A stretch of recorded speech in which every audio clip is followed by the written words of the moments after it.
sa pagpapatuloy ng ating ikonsulta mo, pag-uusapan naman natin this morning ang napapanahong paksa kung papaano nga ba mapipigilan ang pagiging impulsive buyer, lalo na ngayong holiday season, nakabi-kabila ang sale at promo at may mga pera ang ating mga tao. So panoorin po natin this morning bago natin ibigay ang ating magiging guest for this morning. Panoorin po natin to. Bili dito, gastos doon. Kaya butas na naman ang laman ng pitaka sa susunod na taon. Bakit nga ba tila nakasanayan ng mga Pilipino ang labis na paggastos tuwing holiday season? Paano kaya mapipigilan ang pagiging impulsive buyer? Sasagutin yan ngayong umaga ni Dr. Ron Elepanyo, isang psychiatrist. Dito lang sa ikonsulta mo. At kasama natin this morning si Dr. Ron Elepanyo, isa po siyang psychiatrist. Good morning! Good morning! Good morning, Ron! Yan. So, for topic for this morning, no, paano natin mapipigilan itong pagiging impulsive buyer natin? Like, katulad ko, like, makita mo ngayon 200 pesos na lang yung mga sales ngayon, di ba? So, pwede mong bilhin yun. Ako kasi, ang ginagawa ko, parang kahit malaki sa akin, binibili ko, tapos pinapa-adjust ko na lang kasi alam ko mura. So, ganun na lang. Oo, ganun yung ginagawa ko ngayon. Hindi kasi syempre wala ka rin naman talagang choices, sobrang slim mo, di ba, Rina? Para lahat malaki. Okay, Doc. Well, first is, yung impulse buying naman, depends naman yon dun sa level or capacity mo to actually purchase an item, no? Hindi naman kailangan pagbawalan mo yung sarili mo, dinideprive mo. Kasi you work hard and you want to actually treat yourself to something nice. Ang nagiging problem sa impulse buying is nako-compromise yung kadalasan nating budget na nakalaan para sa mga mas importanteng bagay, no? So one of the more common or practical approaches here is kailangan you have to stick to a list, no? So alam mo kung ano yung bibilin mo, you get in and you get out, no? Ang studies nila kasi sa self-control o yung willpower mo to avoid yung impulse buys, nauubos talaga yung willpower, kulang. Paano pagsasabihin mo na bibilin mo to kasi magagamit mo rin to in the future? Oh, yung in the long run, di ba? That's actually the problem. Kaya nga, before you actually buy something, kailangan may listahan ka na. If you go to the mall. Oo. Tsaka, Doc, I think importante paglagay ka na rin dito ng... parang hindi mo makikita yung iba. Parang kabayo. Hindi mo na makikita parang blinder. So, kailangan dito ka lang naka-direct, no? First is, dapat talaga, limitahan mo yung oras na nandoon ka kung kailan bibili ka, no? Hindi pa pwedeng, may time pa ako, iikot muna ako, titignan ko pa kung ano pa ang sale. Kasi mas malaki talaga yung tendency mo na mas bumili impulsively, no? The other technique na nakikita ngayon sa studies is yung willpower natin na babawasan kasi mababa yung glucose, no? So, ito yung asukal, no, sa katawan natin. So, advice nila is to eat a piece of chocolate before shopping.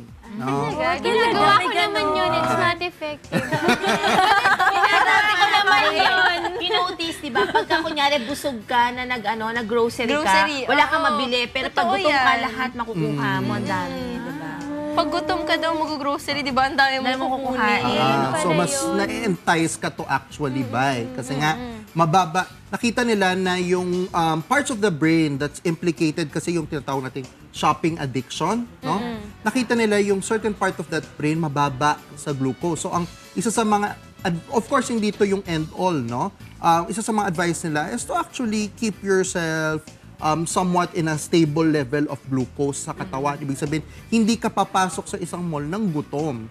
Kasi tendency natin, pupunta na ako sa mall, doon na lang din ako kakain. Pero nauuna kang mag-shop before ka kumain. At sasabihin mo, magsha-shopping muna ako, pag tapos na lahat, saka ako kakain. And you end up buying more. Paano naman yung sa mga babae? Sabi nila, di ba, parang stress reliever daw yung pag-shopping, di ba? So, paano yun ngayong holiday season? Kunwari, punong-puno sila ng work ngayon, tapos makita sila ng sale, tapos parang sinasabi nila, stress reliever yun para sa kanila. Well, that's true, no? Hindi naman natin i-deny yun. But this goes without saying na yung impulse buying mo, does it actually blow your budget? Or do you have the budget to impulse buy? No?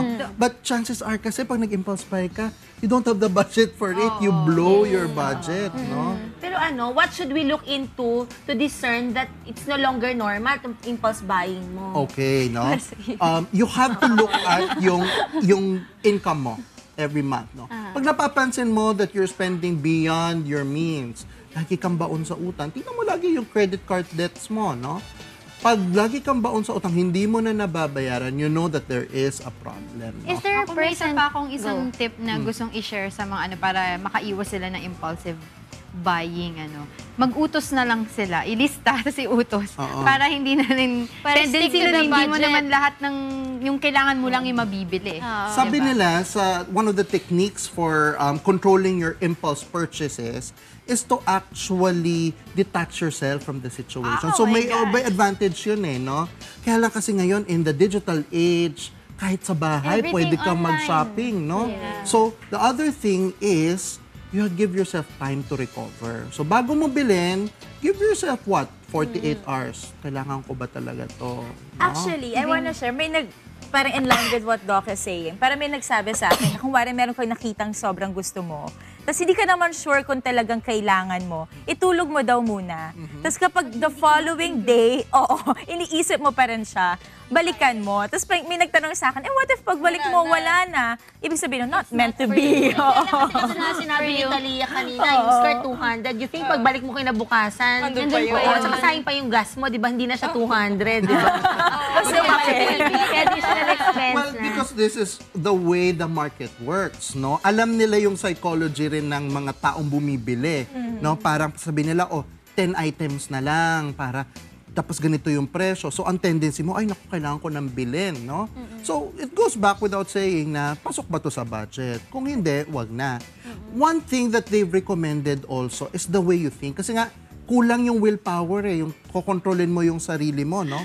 The one thing that they recommended is, apart from being thankful for what you have, is to be grateful more than anything else, diba? It's not about yung happy ka, kasama mo yung friends and family mo, but you have to be grateful of what you have and what you are seeing in the future. Kasi yung mga tao, naggawa sila ng study mas gusto mo ba makareceive ka ng pera kaagad or makareceive ka ng pera in 1 year pero mas malaki? Mas maraming pagka mababa yung self-control and they don't look at their lives as something thankful, something grateful towards sa buhay nila, no? Mas gusto nila kunin na kaagad yung pera rather than wait it out. So ganun din, if you are grateful, katulad nitong Pasko na to, na natapos mo yung Christmas shopping mo na maaga, yan, pwedeng mas madali na for you to not impulse buy. Pero Doc, bilang isang eksperto dun sa field na to, may mga pasyente ka, marami ka na bang mga pasyente na titignan regarding ganitong problema? Well, actually, depends kasi na, yes, I have patients na uncontrollable yung shopping sprees nila, baon sila sa utang because of too much credit card debt, no? Kakabili ng kung ano-ano, no? So, in my experience, you have to dig deeper bakit ganito yung nangyayari. Iba-iba kasi yung rason kung bakit sila malakas magbumili, no?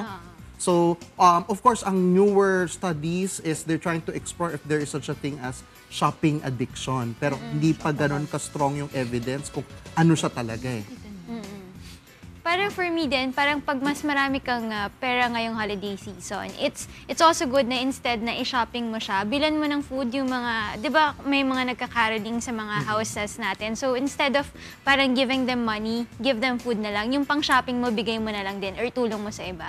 Actually, of course, merong limitations yan because may mga patients din kami na yun nga, malakas sila mag-shopping, tas malakas sila mamigay. May mga namimigay pa ng pera. Ganun din, okay. It can also be excessive, no? So, kailangan in moderation, no? Kasi minsan, pag tinitignan mo, marami kang pera o nagigilty ka, so you want to give it away, no? Give it to reputable institutions, no? Hindi natin rin recommend actually to just give it to anybody, no? Doc, sino yung patients mong yan? Si Doc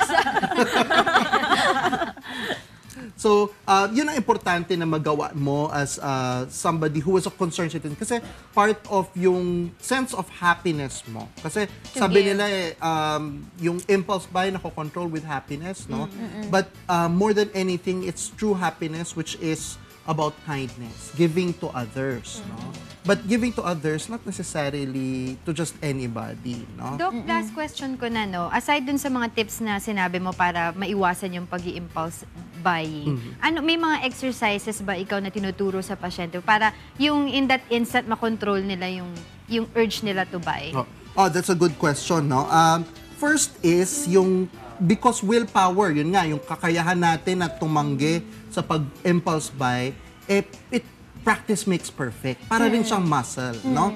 So, one way is to actually, yung sinasabi nating wait 48 hours, pero yung iba kasi hirap mag-wait ng 48 hours eh.